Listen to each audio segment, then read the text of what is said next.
those that don't move forward are going to be left behind. I basically have a simple saying. There's three kinds of people: those that make things happen, those that watch things happen, and those that wonder what the heck happened.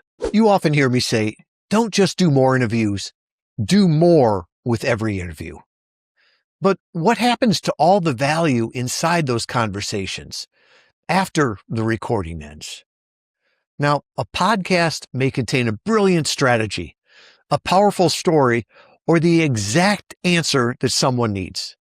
But if that insight is buried inside hundreds of episodes, it can be almost impossible to find. The problem is no longer just podcast discoverability. It's discovering the right idea inside the podcast.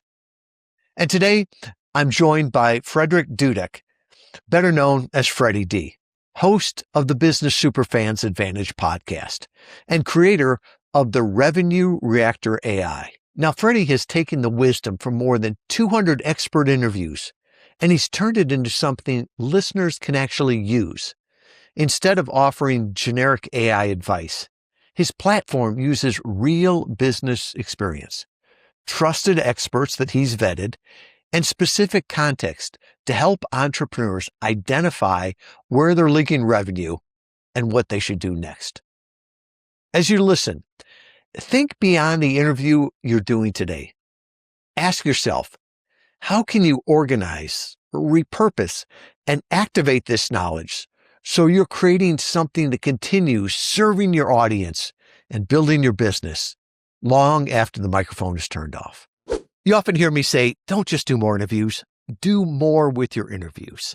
And that's why I'm so excited to have today Frederick Dudek, or as his friends know him, Freddy D. You probably know him from the host of the Business Superfans Advantage. And what he has put together here is amazing. The value that it brings the audience with the tools that he's already created and the content that he's created. So Freddy D, welcome to the show. Tom, it's a pleasure to be on the show. Thank you very much for the invitation, and I'm excited about our conversation. Yeah. And so how many interviews have you done on the Business Superfans Advantage now? I've dropped 215 episodes in a year and a half, and I have about another 10 to drop that I still need to get edited and stuff, and I'm booked for another probably about 60 plus days out. Perfect. So, if you want to learn everything that Freddy D has gone through on his podcast, we'll just block out about 200 hours and you can listen to every episode. But when I look for a solution to an answer, I don't want to listen to 200 episodes. I want to get the answer and maybe point to one. And that's the problem, right? They say discoverability in podcasts is a problem, but discoverability of the content inside the podcast is the bigger challenge. And talk to me about how you are addressing this now. Well, a couple of things there, Tom, is one, I've used both ChatGPT and Claude, and I've customized it over the 18 months or so to be able to extract from the show notes, the transcript, to actually pull out the proper takeaways and everything else. And so when someone goes to the episode and then looks at the show notes, they're actually designed for SEO, GEO, and AEO. So they're all optimized to position the guest as an authority within their market space. So that's the one thing that I've done, that I've researched, all the top 0.5% shows and just mimicking them and then leveling it up. And that's really where I've been at right now. Yeah. And then what you're doing there to bring all of that together so that I can ask one question and you go to the podcast to get me the answer and then point me to the podcast where it came from.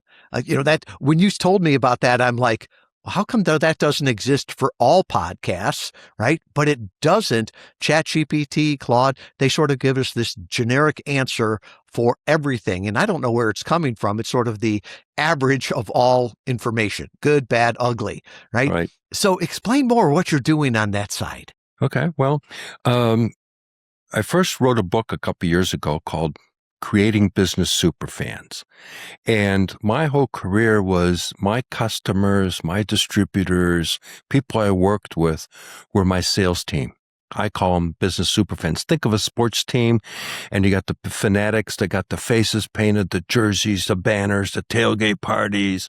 They're promoting a sports team. So the idea that where all this started is, what if a business could create the same level of energy and have their own team of superfans promoting their business?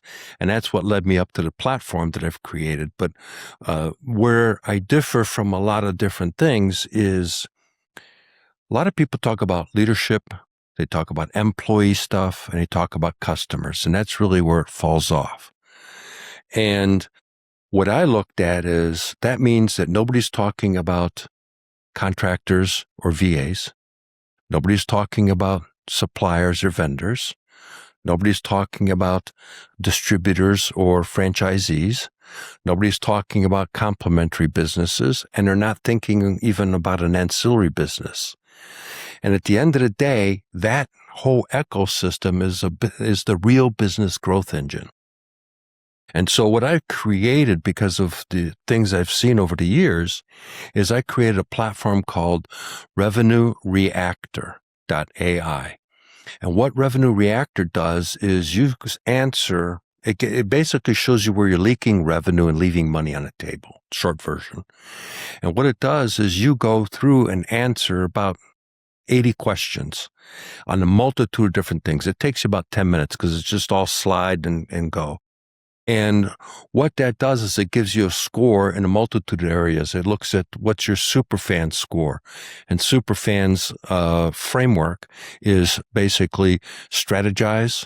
Okay. Then you unite, create a propelling message, elevate everybody, rally the whole part of it. Your finance, what are you using automation? And then more importantly, nurture all those relationships. And now the last S for superfans is you got a sustainable business. So that's one of the scores. And then it looks at your financial aspect and shows you where you're at. But where it goes deeper, which is pretty cool, is what I call my revenue engine indicators, which is 7 R's. The 7 R's are reach, which is your prospecting. Okay. Second one is your recognition. Are you recognizing people, customers, contractors, employees, vendors, etc.? Then it goes from there. You start getting retention, because now you're recognizing people, so people want to stick around. That in turn creates your reputation. Okay. What's internally and what your street creed is. Reputation creates reviews, because now people want to write about the great things that you're doing. Reviews transcends into referrals, because you've got the social proof, and referrals becomes revenue. And it's interesting. All of that, it's like that flywheel where one ticks off to the other. And so Correct. many times people are just looking at one, not trying to optimize for revenue at the end, right? That's the outcome.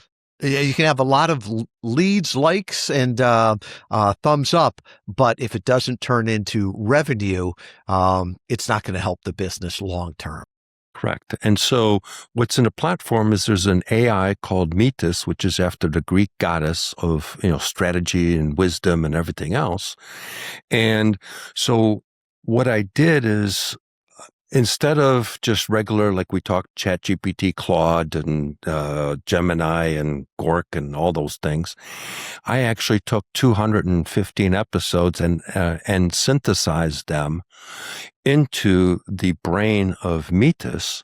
So it's actually going to be giving you advice on things that are applicable, because it's from, Tom, who talks about, how to maximize your show experience.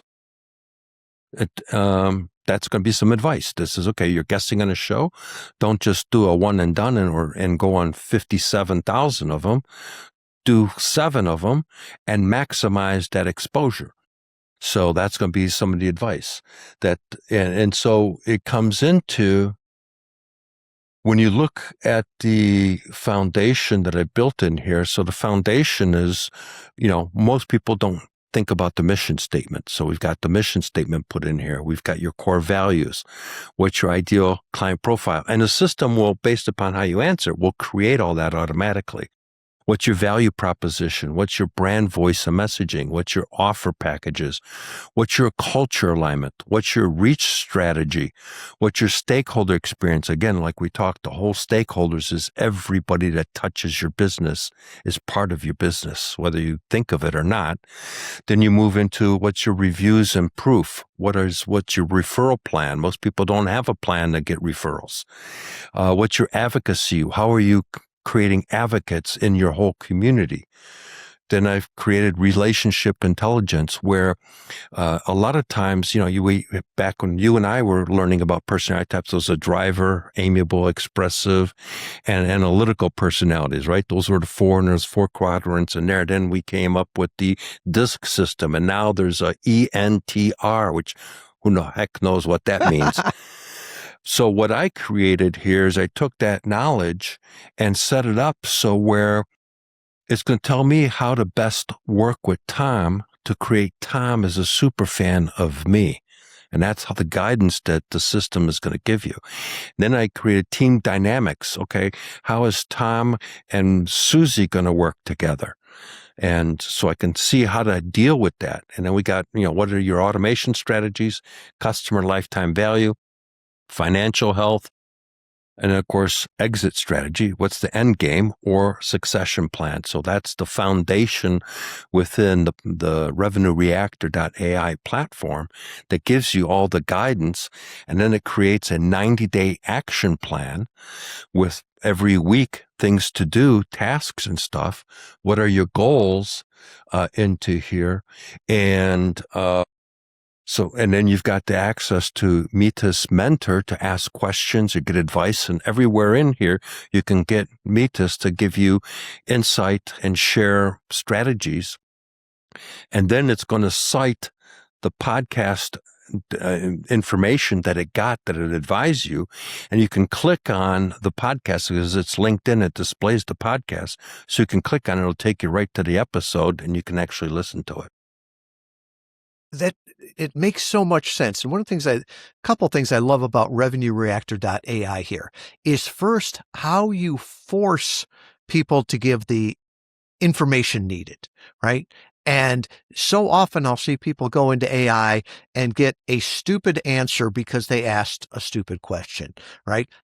How do I grow my business is a meaningless question without the context behind that. Or Correct. Someone will come to me and say, is this a good podcast?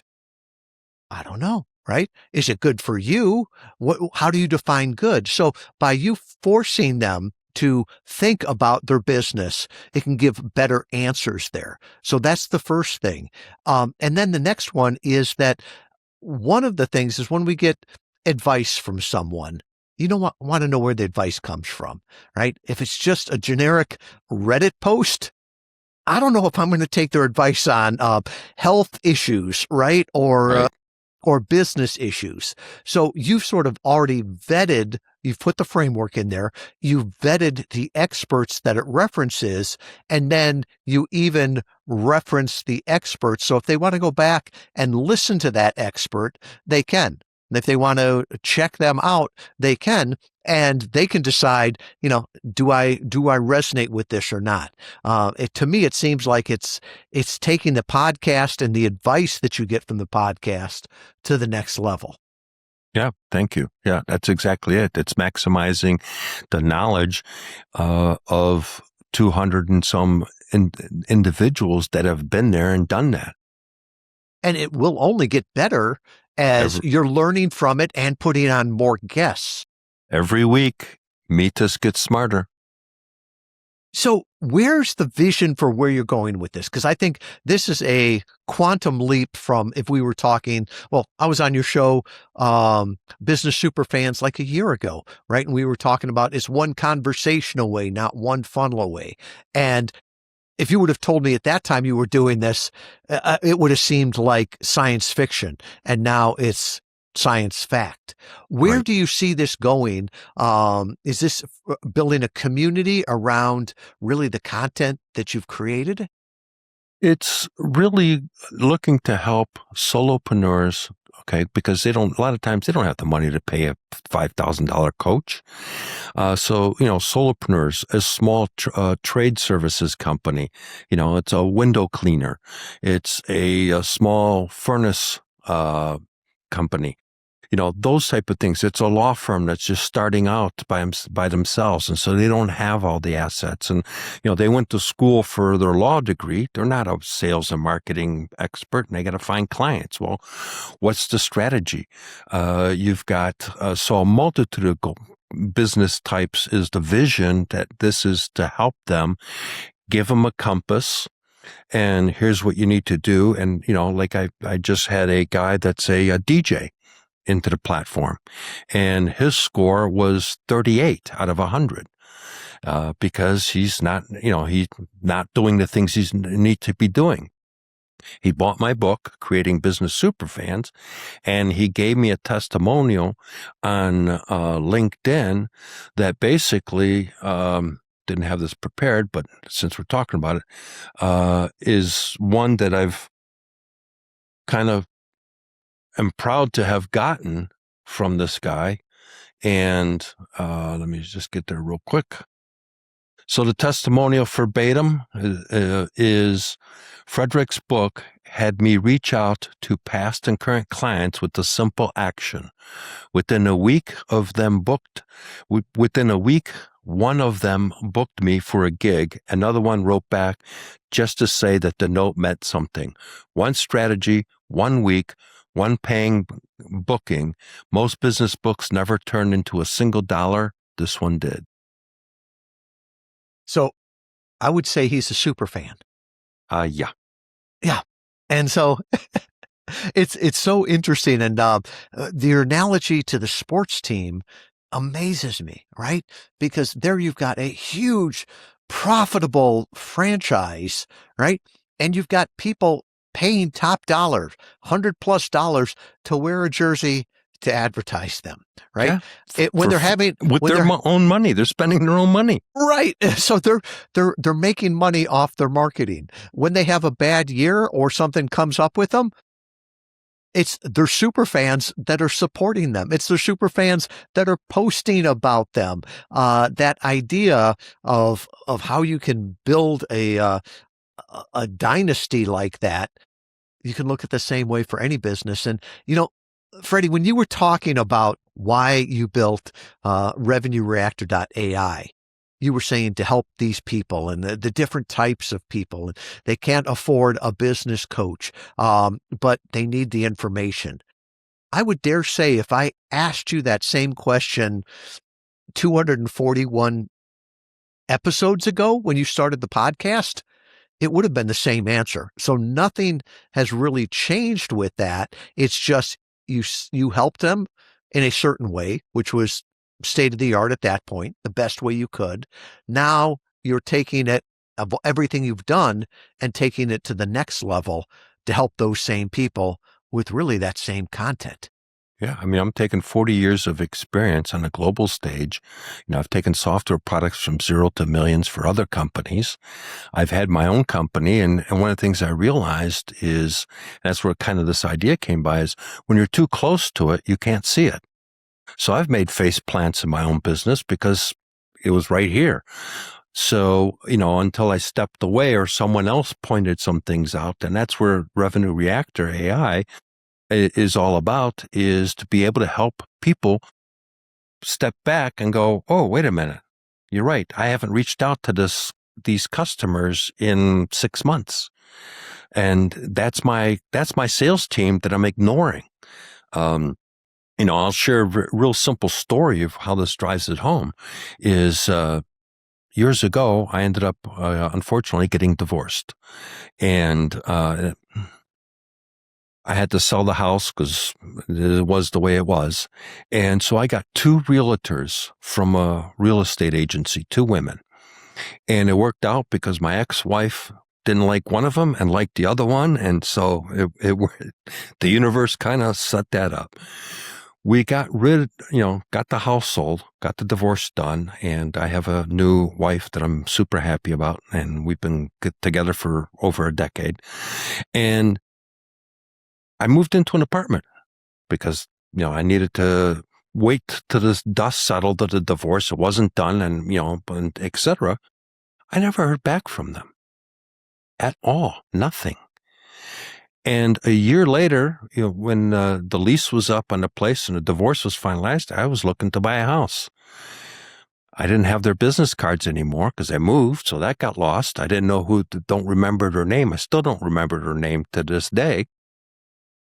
I ended up buying a house, new house, and then I bought an investment property, so they missed out on 2 real estate transactions within a 2-year period because they didn't maintain contact with me.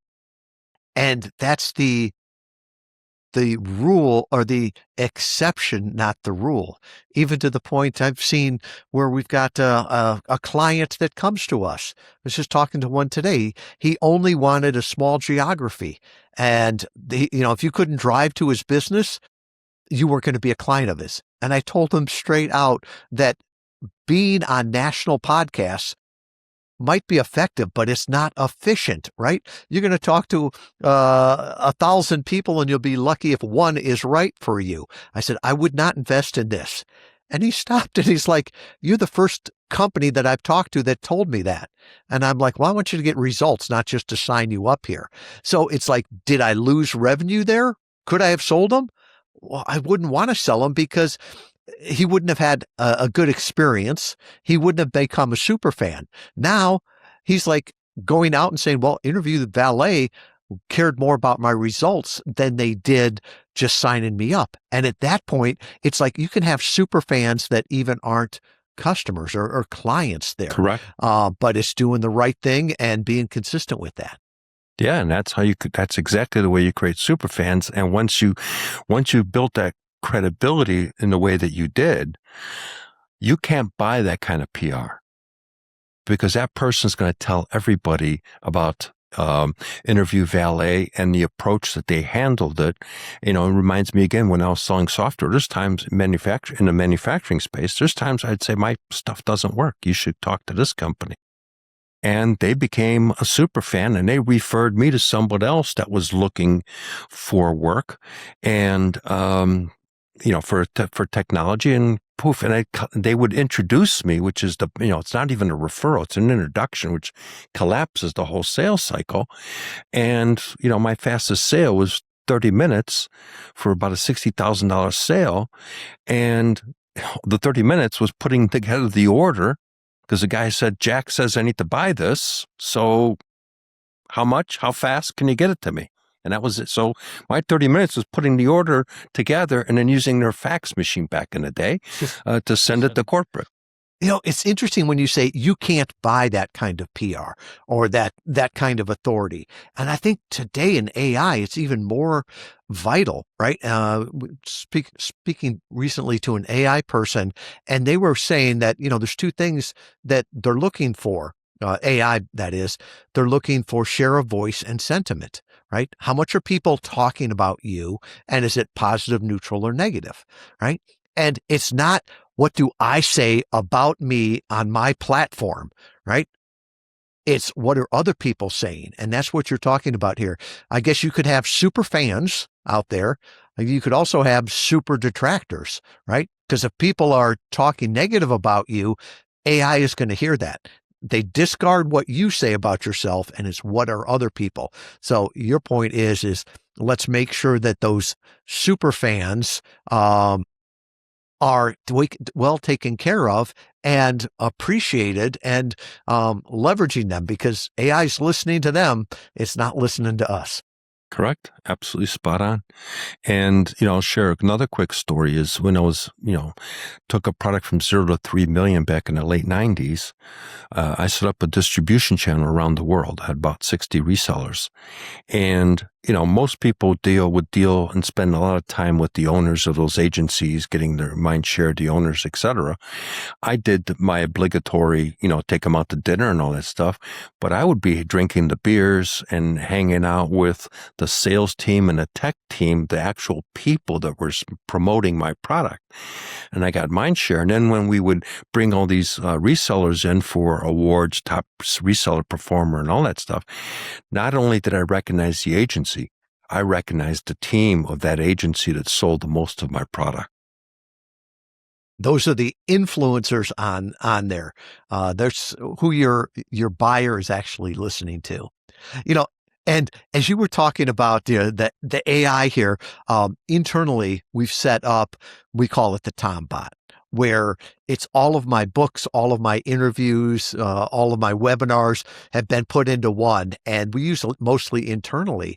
And one of the things that my team has told me is they would rather ask the Tom bot than ask me, because they get an instant answer, whereas I might have to take a little bit time to get back to them. The Tom bot references where it came from, so if they need to get more information. And then their other point is the Tom bot is consistent, right? Whether you catch me at 5 a.m. or 5 p.m. when I'm tired after a day, and it gives you the answer, not the stories that go along with it too. Right. Yeah. It's the new world today, and people need to be embracing that, because the game is changing, and those that don't move forward are going to be left behind. I basically have a simple saying: there's three kinds of people: those that make things happen, those that watch things happen, and those that wonder what the heck happened. Yes. Well, you're definitely one of those that are making it happen, right? People can listen to you on the Business Superfans podcast. I highly recommend them to check out Revenue Reactor AI. I've been blown away as I've played around with it here. And then if people want to get in touch with you, what's the best way? What's the next step after this? They've heard you. What's the next step? For them to sign up and get their free revenue leak score. It's free, no credit card needed, and it'll actually point them to where they're leaking revenue in their business via the Revenue Reactor AI platform. So there's no fee for that. And then if they want to, they can upgrade to, there's a couple levels. Level 1 is the ignition, which is the free. Think of it as starting up a reactor.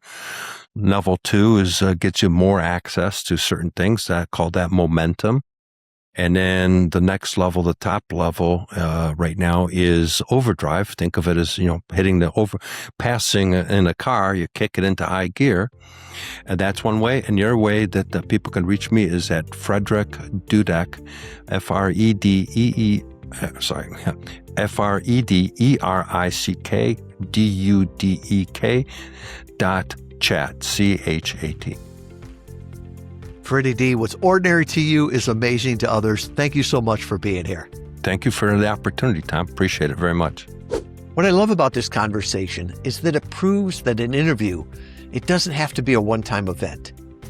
Freddie D took more than 200 podcast conversations and transformed them into a growing library of trusted business intelligence. That content can now answer questions, recommend next steps, and point people back to the original expert and the episode. That's what I call doing more with every interview. Your interviews should not disappear into an archive. They can become articles, videos, training materials, internal tools, client resources, or even part of an AI knowledge base. The conversation, well, it may last 30 minutes, but the value, that can continue working for years. So here's your next step. Choose one interview you've already completed. Identify the 3 best ideas from that conversation. Then decide how each one can be reused to serve your audience again. Turn it into a post, into a client resource, and one into a reason to reconnect with the host. You do not always need more content. You may simply need to unlock more value from the content you already have. Because what's ordinary to you and buried inside an old interview could be exactly what someone else needs to hear today.